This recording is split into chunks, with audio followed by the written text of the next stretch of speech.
Fampiaraba noho ny taom-baovao 2024 ry zareo teo anivon'ny sekoly ambony Faji Pahamed ny siny fifanantonana bebe kokoa eo amin'ny mpianatra sy ny mpampianatra ny tanjona atao anatin'izao lanonana izao. Mahazo ny fankatoavana avy amin'ny fanjakana ny diplôma omen'ny sekoly ambony Faji ireo mpianatra mahavita fianarana ao aminy. Io no nambaran'ny talelefitra mitantana ity sekoly ity nandritra ny lanonana fifampiarabana na hatratra ny taona 2024 teo amin'ireo mpianatra sy ny mpampianatra ary ny mpandraharaha eo anivon'izany sekoly i Faji Pahamed izany.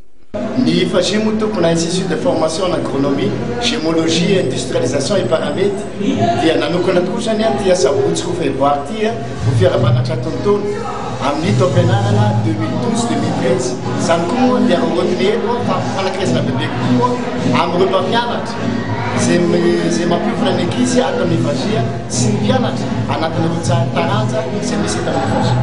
Ny anisany mampiavaka ny Faji mandeha arakin'le targetra c'est tsy miala mihitsy zany hoe ianao dia tsy maintsy miady mafy efa vita ny Faji, ianao dia tsy maintsy mpanjesy zany hoe ny Faji zany dia anisan'ireo sekoly institut supérieur privé manatona kokoa ho an'ny mpianatra.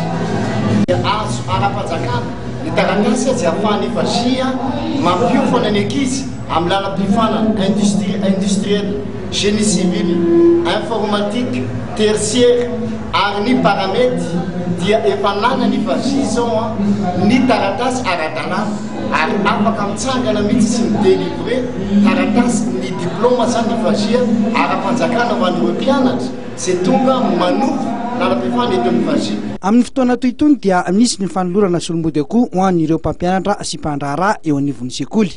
Taorian'izay dia nisy ny sakafo maivana sy lanonana tsotra niarahan'ny rehetra.